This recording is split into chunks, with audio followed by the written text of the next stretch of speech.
wassalam ala rasulillahi amma ba'du.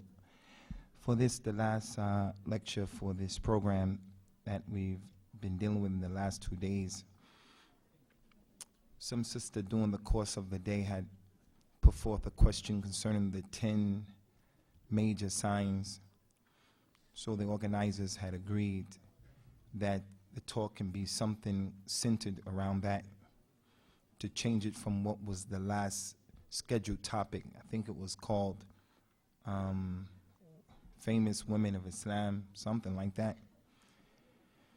So I had mentioned in answering the question that there were 10 major signs, and while I was waiting to come on, I asked a few of the brothers here what were those 10 major signs. I asked one brother, in a nice way I'm saying this, not to put him down, I asked him how many major signs. He said, I don't know. And I asked the other ones, how many? Someone said 10. What were they? And a lot of people don't know. And I'm not putting that brother down. I want him to feel that way. It's just making a point that these issues are really important because we're living in the last days, so we should kind of like not just hear these issues and let them go by, because all of them are having subdivisions and branches connected to them that are extremely important. Again, just to mention this issue, there is some fiqh concerning the major signs, some understanding that we have to have, issues we should know. The major signs are different from the minor signs. A lot of differences. The very first minor sign is the sending of the Prophet sallallahu alaihi wasallam, who said, "Bu'ithtu bayna yaday sa' kahatain." I've been sent close to the hour like this, and he put his fingers like that. And he also said that he was the first sign that Yawmul Qiyamah is about to be established. So those minor signs, they're stretched out far apart. Somalia is a minor sign. Iraq, Palestine, what's going on here in Toronto, all of these are minor signs. Knowledge is being sought from the wrong people. The knowledge is decreasing. People are dressed, but they're not dressed. So many minor signs. The major signs are different from that. And there are a few issues that we want to discuss concerning those major signs. The first one is a hadith that we used earlier today, the hadith of the companion Hudayfa ibn Usaid, who said that the companions were collectively discussing something when the Prophet came out, and he said to them, "Ma tadhakarun?" What are you people talking about? They told him, "Nadhkuru sa'a ya Rasulullah." We're talking about the hour. So he told them, sallallahu alaihi wasallam, "Lan taqum hatta taro 10 ayat." Yawmul Qiyam is not going to come until you see 10 signs. That hadith goes to show, number one, that the companions used to sit and collectively study these issues. They used to sit and they used to discuss them amongst themselves, trying to get educated about it, trying to get ready for it, trying to understand correctly these issues. So if it was good enough for them, it should be good enough for us. We shouldn't be a group of people who never take the time out to study these things and to mention these things. So I think what that sister did, inshallah, may Allah put this in her mizan of hasanat, that she's the reason why we can practice this sunnah that the Prophet saw his companions doing, and he gave them his tacit approval. He used to take the initiative and tell them about the signs, and many times they would ask him and he would answer the question. So it was an issue that was at the forefront of their mind. So what we're doing right now is from his sunnah sallallahu alaihi wasallam. So those 10 major signs, right? If we're going to have fiqh about them, we have to know what they are. The 10 major signs. As I mentioned earlier today in this hadith, it's the sun rising from the west. It's the dukhan that's going to come in the sky, the smoke. Ad-Dajjal is number 3. The dabba, the animal, you can't tell the front from the back, is the 4th one. The Mahdi is the 5th one. Ya'juj and Ma'juj, number 6. Isa ibn Maryam coming down, number 7. 3 major earthquakes, landslides, number 8. And those major earthquakes, they're not the earthquakes that happened in the tsunami. Those tsunamis that happened in the Muslim world around there. Those not from the major signs, and we'll tell you why when we come to that.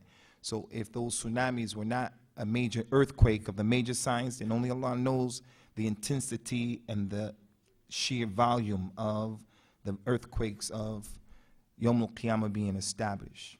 Number 9 is that there will be a wind that will take the souls of the people. And number 10, a fire is going to come and it's going to lead the people to the mahshar, to Yawm al-Qiyamah.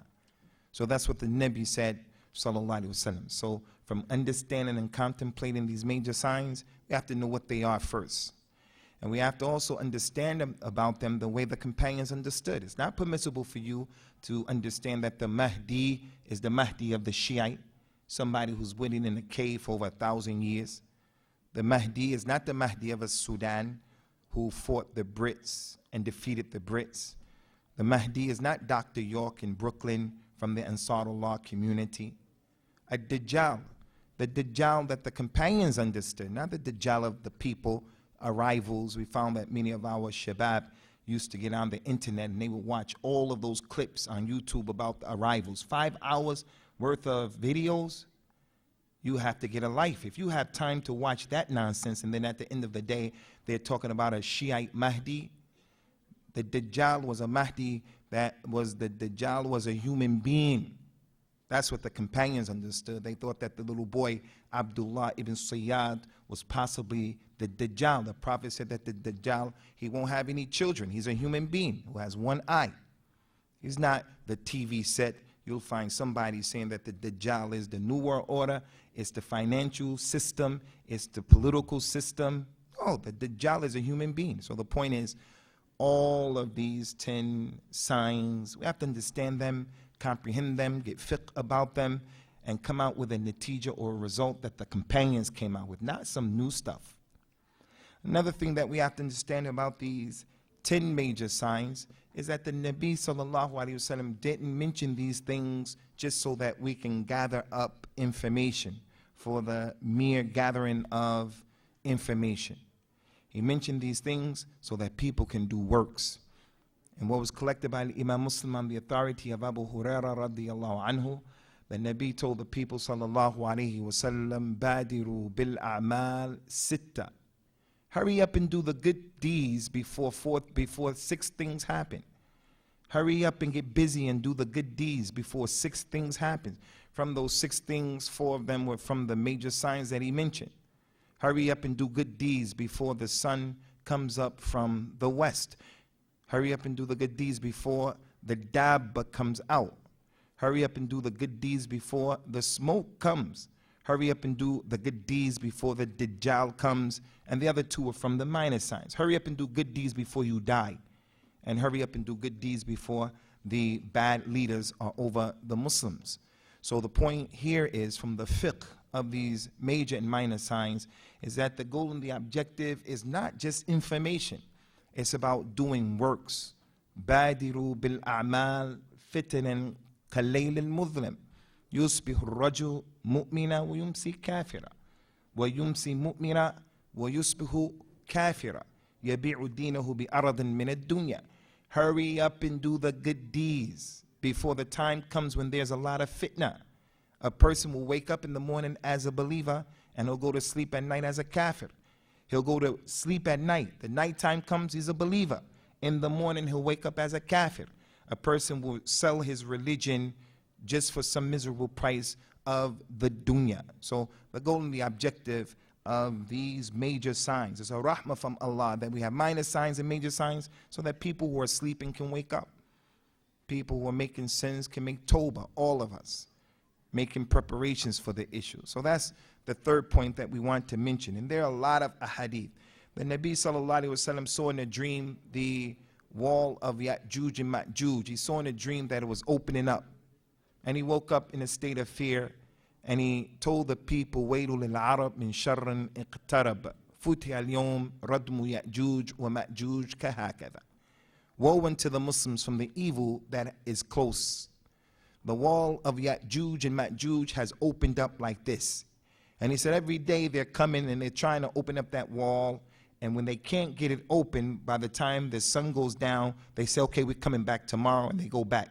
For some reason, they don't have enough sense, or they don't have the tools and utensils, get on each other's back and jump over the wall. Cut down some trees and make a ladder and get over the wall. They haven't figured that out. But there's going to come a day when that wall is going to be broken down. And when it comes out, it's going to be a problem. So the Prophet ﷺ, after having that dream, he told the women, wake up. Who's going to wake up the women of the Hujurat, his wives? He said, Rubba Kasiya fi dunya, Ariya fil akhirah. Maybe the lady who has some clothes in the dunya will be naked in the hereafter. Maybe, meaning, in the dunya, she has some benefit. People think she's religious or something. She thinks she's religious, but in the hereafter, there's going to be problems. So the point here is, he used to be afraid, so he would wake his family up to start making salat and seek refuge in Allah Azza wa Jalla from the fitna of the Ya'juj and the Ma'juj. The goal and the objective of these types of lessons, of this issue, is to get prepared and not to be caught unawares. From what we as Muslims should know concerning these issues of the major signs especially, is what the Prophet says, sallallahu alaihi wasallam, and this is really important. He said, خُرُوجُ الْآيَاتِ بَعْضُهَا عَلَى إِثْرِ بَعْض يَتَتَابَعْنَا كَمَا يَتَابِعُ الْخَرَزْ فِي النَّظَامِ. He said that these ayat, the last 10, when they happen, they're going to be holding on to the heels of each other. Once one comes, the other one is going to come immediately after that. Unlike the minor signs, the Nabi came and he's the first sign of Yawm al-Qiyamah. He's the first one. That was 1,433 years ago that he made his hijrah. So relatively speaking, that's a long time ago, relatively speaking, relative to our lives and the way we consider time. Yawm al-Qiyamah, 1,433 years is not a lot. But relatively speaking, that happened a long time ago. And there are other minor signs that didn't happen yet. Many minor signs, like so many. We don't have time to even go into that. But these major signs are different. Once one of them comes, the next one, and the next one, and the next one, and the next one. And that's one of the reasons why we say that the tsunami was not those earthquakes. Because if the tsunami was the earthquake, things would have happened before it already, and other things would have happened quickly after it. Those earthquakes that are coming, they are on a different scale and magnitude. So that's what we have to understand. Also, another important issue concerning what the companions used to study concerning the major signs is the fact that some of those major signs, once they happen, khalas, you can't make tawbah to Allah and you can't accept Islam. He says, sallallahu alayhi wa sallam, ثلاث إذا خرجت لا ينفع نفسا إيمانها ما لم تكن آمنت من قبل. There are 4 signs. If they come out, a person's iman, faith on that day, belief, won't benefit him if he didn't believe before that. And those 4 major signs, if they come out, you can't accept Islam, it won't be accepted from you, will be when the sun comes from the west. Because everybody's going to know La ilaha illallah on that day. Already there are many signs that are around people letting them know. One of the questions that were put forth in the last Q&A session was, how do I tell someone of the existence of Allah? There are many ayat that prove Allah exists that we can use to tell people. But the human being, he wants to be arrogant. He wants to be mutakabbir, and he wants to be mustakbir. He wants to be jahil. He wants to be anid. So he rejects those signs. But concerning these 4 major signs, when the sun rises from the west, everybody is going to know this is something is going on. We sit in our homes and we see the direction of the flow of the sun every day, and we don't take it into consideration. We know in the wintertime when it's cold that such and such a room is the warmest room because the sun is hitting that room at that time in the morning. I'm drinking coffee in my kitchen with my wife, so the sun is always coming through that room. Every day you get used to it. Now when that process changes, the people are going to say, whoa, this is something different. But at that time, no iman. When the Dajjal comes out, no iman. When the Dabba comes out, no iman. When the Dukhan comes, no iman. Can't make tawbah. You can't become a Muslim at that time.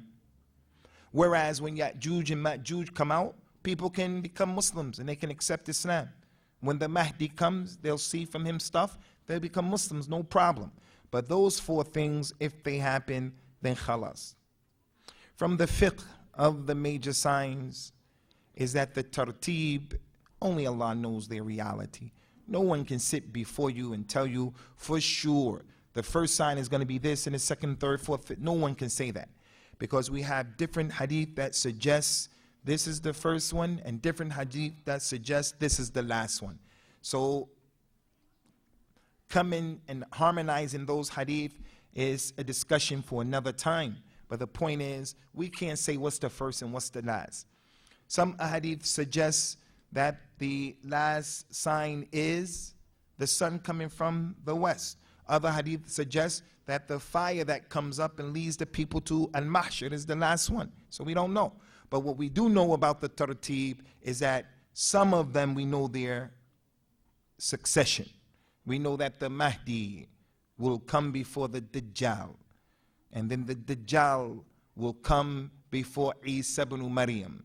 And then Isa ibn Maryam will come before Ya'juj and Ma'juj. So we know that. But what comes before that? What comes after that? Are they first? Are they last? We don't know. So that's not from what we should be wasting time with trying to figure out. Now, if a person wants to go back and see how the scholars of Al-Islam have harmonized some of the seemingly conflicted narrations, and that's a different story. But no one can emphatically say the first one is this, that, because there are multiple interpretations and multiple ahadith. That's what I want to mention about the major signs in terms of fiqh. And there are other issues, but I really want to get to something else, and that is, I want to take this time out to talk about one of the major signs, just a few words, and we'll end this session with this, inshallah, and it's connected to women. One of the 10 major signs that's connected to women, and that is the major sign of the Dajjal. And the reason why I want to mention him is, number one, the Prophet said about him, sallallahu alaihi wasallam,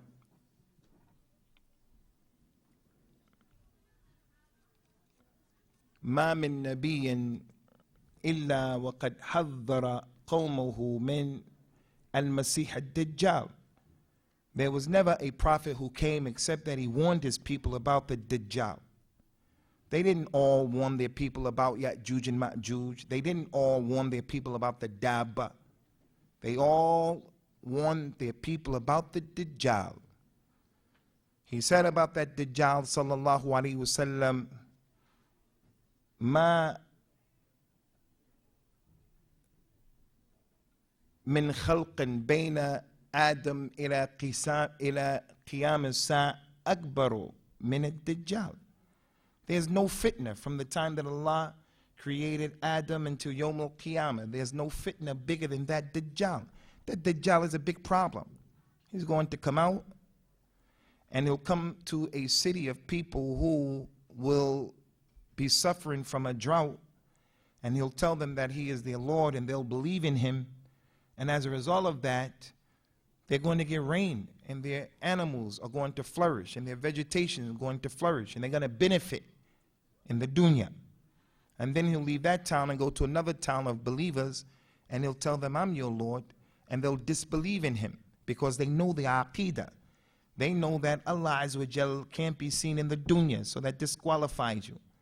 They'll be able to read kafir on his head. They'll know that he has one eye, and Allah doesn't have one eye. Allah has 2 eyes that befit his majesty. He knows how they are. It's not for you and me to try to figure that out. The Prophet says, sallallahu alaihi wasallam, that Allah laysa bi'a'war. Allah is not with one eye. So when Dajjal comes, he has one eye. He's not Allah. So these people will say, no, you're a liar. You're kadhab. You're the Dajjal. As a result of their iman, they're going to have to suffer from the drought, and their animals are going to die. So that Dajjal is a big fitna. He'll have the Jannah, but his Jannah is the Nar. He'll have the Nar, and his Nar is the Jannah. The time of things being topsy-turvy, upside down. The liar will be believed, and the truthful one will be disbelieved. The one who is not trustworthy will be trusted. You will think that that's your friend. This is the time we're living in. So as I said the other day, you have to exist today with guarded optimism. Don't marry too quickly. Don't borrow money. Don't do things without taking your time. If you have to make a quick decision about something, when you hit the ground running, then you do the best that you can. But if you have time, you take your time to make decisions about everything. Just let that be a part of your minhaj and who you are, in whatever it is. Because we're living in a time where things are not their reality. Most things are not real. So that Dajjal, as the Nabi said, sallallahu alaihi wasallam, and why we mentioning this today, connected with the sisters program and session, he told the people, إِذَا تَشَهَّدَ أَحَدُكُمْ فَلْيَسْتَعِذْ بِاللَّهِ مِنْ أَرْبَعٍ. If one of you is making the prayer, before coming out of your prayer, you should make isti'adha in Allah from 4 things. You should seek refuge in Allah from 4 things. In your prayer, before salamu alaikum, you should say, Allah, I seek refuge in you from the adhab of the qabr. I seek refuge in you from the adhab of the nar. I seek refuge in you in the fitna of a dajjal. I seek refuge in you from the fitna of the life and the death. There's a scholar in Islam, sisters. His name is Ta'us, which means a peacock. Ta'us. He's from the Tabi'een. He was taught by Abdullah bin Mas'ud, radiyallahu anhu wa ardahu. He used to say to his son, if his little kid would pray the salat, he would say to his son, did you seek refuge in Allah from the Dajjal? If the boy said no, he would tell his boy, make the salat again. This dua that I told you, Allahumma inni a'udhu bika min adhab al-qabr wa min adhab al-nar wa fitnat al-masih al-dajjal wa fitnat al-mahya wal-mamat. If you don't make this dua in your prayer, it's the sunnah. Your prayer is not destroyed. It's not batila. You left the sunnah. But why would he tell his son to repeat the prayer? He would tell his son to repeat the prayer because he's giving his son tarbiyah about learning about that dua and the Dajjal. Ta'us ibn Kaysan al-Yamani, he met 50 of the companions, 50. And he said they used to talk about this to him all the time. So he dealt with it with his son, with his child. He made Hajj 40 times, 40. They said, why is it that you make Hajj so many times? He said, because if the Dajjal comes out, he won't be able to enter to Mecca or Medina. So I hope that I'm in Mecca when he comes out. That's how serious he used to look at the issue. Now my child, your child, when I tell my kids, my little man Muawiyah, I tell my little ones, Arwa, those little guys about the Dajjal, they always say to me, Abi, tell us about the boogeyman. Tell us about the boogeyman. Their concept of the Dajjal is the boogeyman. But that's okay. They're only 4, 3, 5. And all they see is I'm spending time with them, and instead of telling them scary stories of khurafat, Halloween, this, that, I'm telling them something about the religion. Inshallah, when they hit the age of 10, 11, 12, 13, 14, that boogeyman story will translate into something that's real. I check out, Allah causes me to check out, my kids have that in their mind. A Dajjal. And how many times did our parents teach us something we didn't understand? We just did it. But then when you got older, you understood the wisdom of what they were doing. So what's wrong with the mother? The older sister, sitting down, telling her children about the Dajjal, her nieces and nephews about the Dajjal, spending some quality time before bed or other than that. And the Nabi, as I told you, sallallahu alaihi wasallam, used to sit with his companions, and for no reason he starts mentioning the Dajjal. And while he was talking to them about the Dajjal, one time he was talking, and he looked over. In the middle of the talk, he just looked over. All of the people looked at the same time. And he just looked back at them, and he saw they were nervous. He said, what's the matter? He said, Ya Rasulullah, you were talking to us about the Dajjal. Then you looked over there. We thought he was going to come out right now. So we were nervous. The Prophet said, if he were to come out and I'm with you, ana hajijukum min dunihi, I'm going to protect you from him. Don't worry, I'm here with you. Which goes to show the companions are not like anybody else. Anjasha and everybody else. They were there with the Nabi, sallallahu alaihi wasallam. One of them would be afraid to do something because the Quran can come down and expose them for the relationship, for the business dealing, for what he's involved in. The Quran can come down and reveal his situation, like what happened with Hafs and Aisha. So they had to be on a level that was not our level. I leave this place and I go over here to this place, they call it Dixie, I think, something like that, and I go buy a gun, I go buy some crack, I go buy some weed, I do what I want. You don't know what I'm doing. Those companions were not like that. So the Nabi said, I will protect you if he came out. He said, but if he came out and I'm not here, فَكُلُّ مُؤْمِنْ حَجِيجْ نَفْسِهِ. If he comes out and I'm not here, everybody be responsible for his own self. And I'm telling you, none of us are in a position, without any istifna, no exception, none of us are in a position to be sure about our deen when the Dajjal comes out. So he told us what? If he comes out and you hear about it, go the other way. Because a person will think he's on a level of religion and he'll go and then he'll be tricked. Because the Dajjal will have the ability to bring your mother back to life, your father back to life. Meaning he'll take on that image and start talking to you like he's your mother.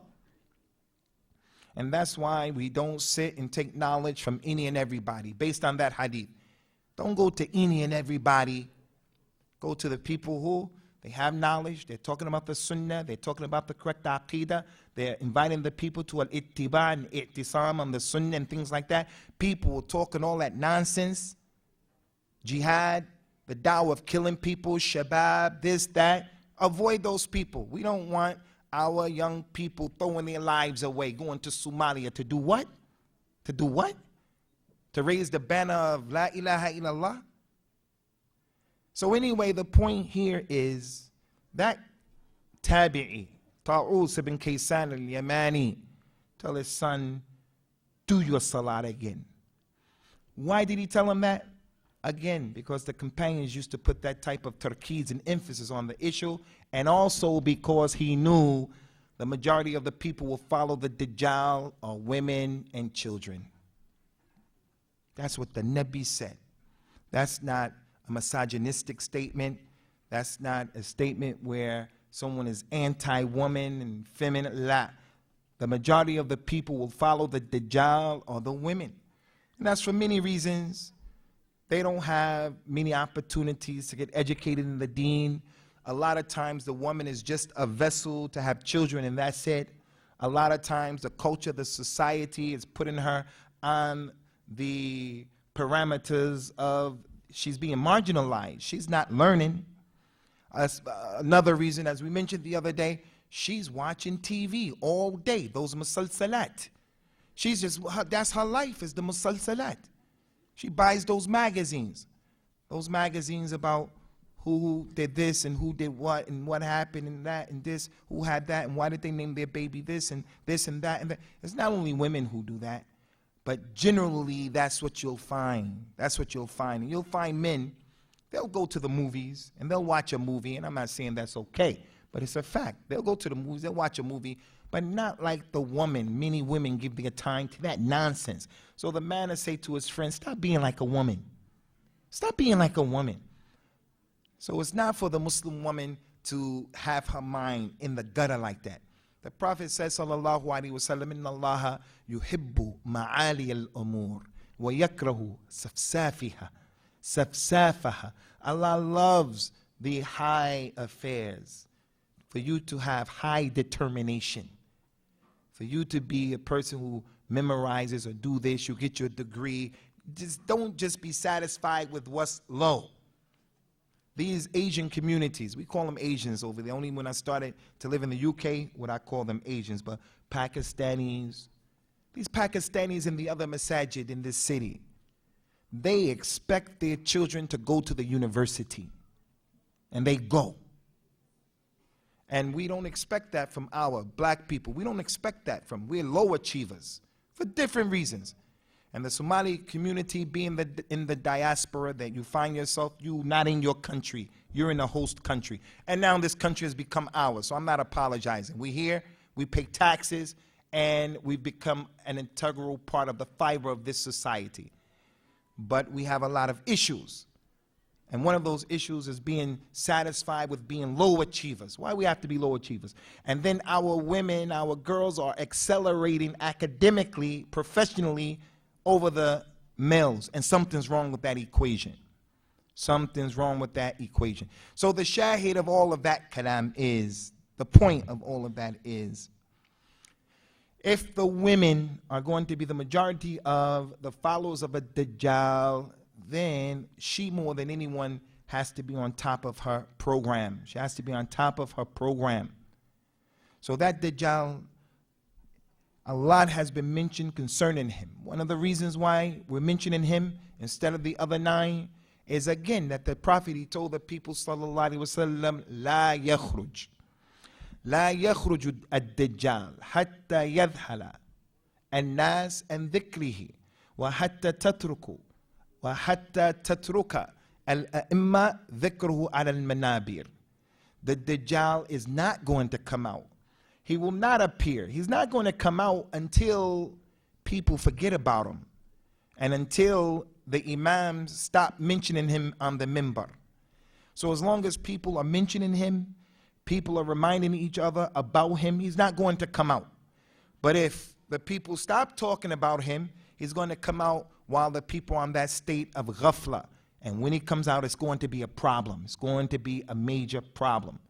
So with that being the case, my sisters, aunties, my little nieces, you guys, this is an issue that it's worth your while to turn that TV off sometimes and sit down with your children. You learn some things about the Dajjal. Sahih Bukhari, Sahih Muslim has the most hadith about the Dajjal in it. And you go over those issues to let these children and yourselves know to be aware. A soldier who is informed and aware, he's more effective than the soldier who doesn't know. They say to him, go conquer that mountain over there. And some people just run off. Other soldiers say, why we got to conquer that mountain? What's over there? You tell him what's over there, he'll know what's going on. It makes sense. He'll be more inclined to be committed to that. So how are you going to fight the battle if you don't have weaponry? And how are you going to fight the battle if you don't even know the enemy? And the way we know this enemy of a Dajjal is through the correct aqeedah. From the asul of a Salafiyah, the Salafiyah meaning not no group. There's a group of people call themselves Salafis. Don't be with them, Troy. Don't be with them people. Be with a Salafiyah. And what's that in Salafiyah? Understanding this Quran and the Sunnah the way Abu Bakr, Umar, Uthman, and Ali understood it. That's what it is. As for the group, you must be with us in our group. Lad, get out of here. That's not from our deen. If you want to go pray in this group, no problem. But I'm with a group, don't be upon Salafiyah. From the asul of a Salafiyah is knowing that you can't see Allah in this dunya. You cannot see Allah in this dunya. So I want to end on this particular issue, inshallah, and we'll call it a day. There is a hadith that's been collected by the Imam Bukhari and Muslim. Both of those hadith, they talk about the same issue, but one in Bukhari brings some information, the other one in Muslim doesn't bring, and vice versa. The one in Muslim was narrated by the companion An-Nawas ibn Sam'an. And the one in Bukhari is Abu Sa'id al-Khudri. Tremendous hadith in which the Nabi said that Dajjal is going to come, and they're going to be a group of people from this ummah who still don't know. They're 50-50. Is he Allah? Is he not Allah? 60-40, 40-60, 30-70. They're going to be a group who still, they don't know. He didn't totally captivate them yet. So there'll be a young man who'll come and he'll say, you're the Dajjal that the Prophet warned us of. And then he'll tell the people, hey, this guy is the Dajjal. This guy is the Dajjal. You better watch out. Let's get out of here. Get away from him. He's the Dajjal. Which is a proof that warning about people is from the religion. But you have to warn about people with justice. You have to warn about people with knowledge. You have to warn about people not based on personalities and politics and power and nonsense. This guy, he is the Dajjal. That Dajjal will say to those 50-50 people, 40-60 people, 60-40 people, if I kill this guy and bring him back to life, would you people then believe that I'm your Lord? They say, of course. Allah is the one who gives life and death. He will cut that man in half. The Prophet said, يَقْتَعُهُ جَزْلَتَيْن. Jazlatain means he's going to be split in half. Split. Two distinct parts. and he's going to walk right between him and turn around and point at him, and the boy is going to come back to life, and Dajjal is going to start laughing. The boy is going to stand up, and he's going to say, now I have no doubt. I have no doubt. I'm even more clear. أنت الدجال الذي حذرنا النبي صلى الله عليه وسلم منه في حديثه. I have no doubt you're the Dajjal that the Prophet warned us about in his hadith. In his hadith. Now this hadith has a lot of benefits in it. From the benefits, as I mentioned, warning about people is from the religion. But how do you warn? You're qualified, you're competent, you're fair. A Salafiyya is fair and just. It's not like these other groups, political groups, and other than that, when they pronounce takfir on people, they put you outside of the religion because your sister isn't wearing hijab, she's a kafir. She's not a kafir. Because the man became a homosexual, he's Somali, he became homosexual. He's not a kafir. He's not a kafir. Whether you like it or you don't like what he's doing, it doesn't allow you to stretch the situation. Just be fair and be just. So we warn with justice, with knowledge, with competence. You look at the situation and you warn, well, you're not going to make a bigger fitna and so forth and so on. And sometimes you shouldn't even warn because it's going to create a problem. That's one of the benefits. Another benefit is, and this is what I want to point to you based on the sister's question earlier about her friend who said, if the thing is not mentioned in the Quran, then she's not going to take it.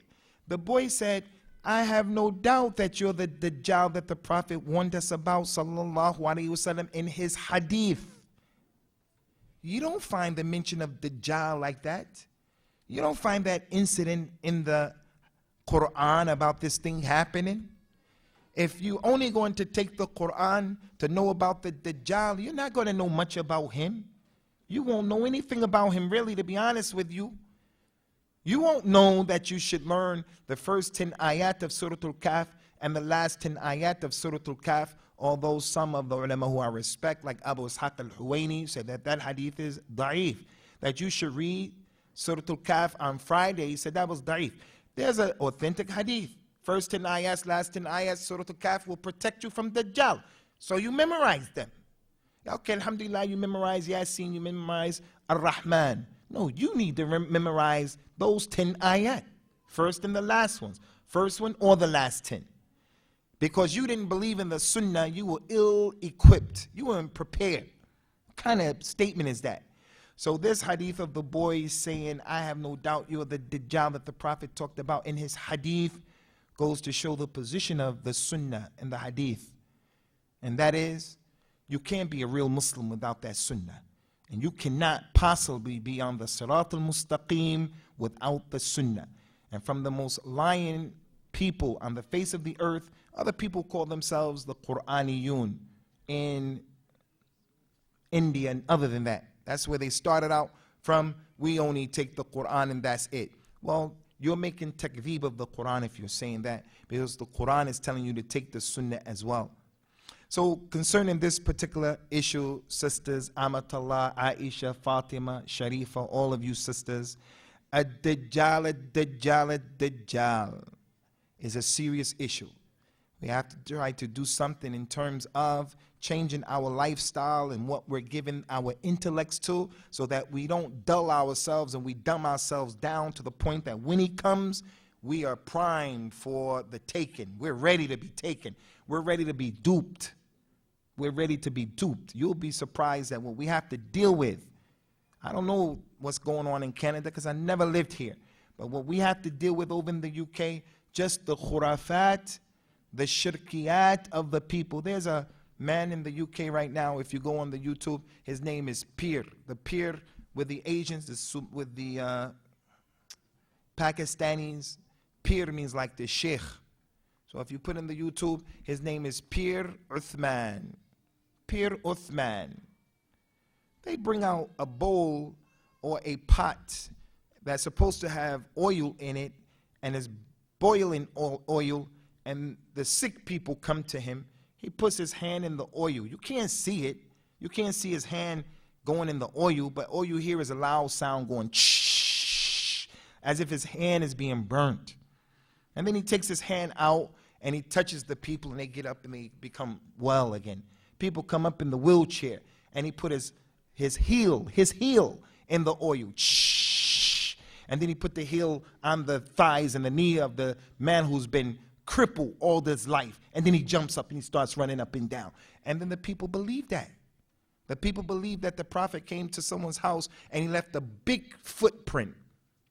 Just go on the YouTube and put in the Prophet's footprint. In Pakistan, the people were thousands, tens of thousands of people lining up to pay money to go inside to see the Prophet's footprints. And the footprint was bigger than an elephant's footprint. I'm not lying to you. Put it in there, the Prophet's footprints in the YouTube. You'll see it's there. That's what we're dealing with. Now, if you're that simple, you're a simpleton to that degree. You're that simple. When the Dajjal comes and you need money, we all need money, he's going to be able to just break you off and give you money just like that. And a lot of money. He'll be able to cure people, bi-idhnillah. And the fact that he's able to do that, it's not the first time that someone brought someone else to life. Isa ibn Maryam brought the man to life. Musa brought the man to life. Ibrahim brought the bird to life. Bi-idhnillah. All of those things happen. So why would Allah allow other than the awliya to do it? Why this guy? Why can he do it? Allah said about himself in the Quran, La yus'alu amma yaf'al wa hum yus'alun. Allah is not asked why he does what he does, but they are asked, why do they do what they do? So we need to get a grip and get it together in terms of just trying to learn the basics of our religion, just the basics. You don't have to be a scholar. You don't have to memorize the Quran, although if you did that, alhamdulillah, and prepare ourselves to just be more competent in terms of more competent, more effective. These issues that distract us, that have nothing to do with the reality of our struggle. He's this, she's that, he's on it, that kalam will prevent you from advancing in your religion. You have things that are right in front of your nose. And from what you have to concern yourself with, from a person's good Islam, is concerning himself with that which is his business. Learning about the Dajjal is your business. That's your business. What Sheikh Fulan said about that other Sheikh, and what they said about that guy, and what those people said about Khalid ibn Walid, and what they said about, that's not your business. That's just the kalam of a bunch of young people who just don't have anything else to do, and they've been duped, and they have ghurur. They actually think that they're doing something. As for you, busy yourself with what is going to benefit you when Allah asks you. He's not going to ask you what Sheikh Fulan said about that one, what that Sheikh said about that Sheikh over there, and why he did. He's not going to ask you about those issues. He's going to ask you other issues about your deen. And from your deen is this issue. Protect yourselves and your family from the Dajjal. And we ask Allah subhanahu wa ta'ala to, inshallah, give us the success in this deen, and to give us success in the dunya as well. And like the brother who went before me, we just want to thank all of the brothers and all of the sisters for having us here and participating in this program. So if anything that was said was right and exact, then that's from Allah Azza wa Jal. Wahdahu la sharika lahu. Allah alone, not Prophet Muhammad, not Jibril. Anything that was right and successful was correct, that was from Allah. Wahdahu la sharika lahu. And anything that was said by me that was incorrect, then Allah and His Messenger, both of them are free from that. And we seek refuge in Allah Azza wa Jal from misrepresenting His deen. Subhanaka Allahumma wa bihamdika wa ashhadu an la ilaha illa ant astaghfiruka wa atubu ilayk. Wassalamu alaikum wa rahmatullahi wa barakatuh.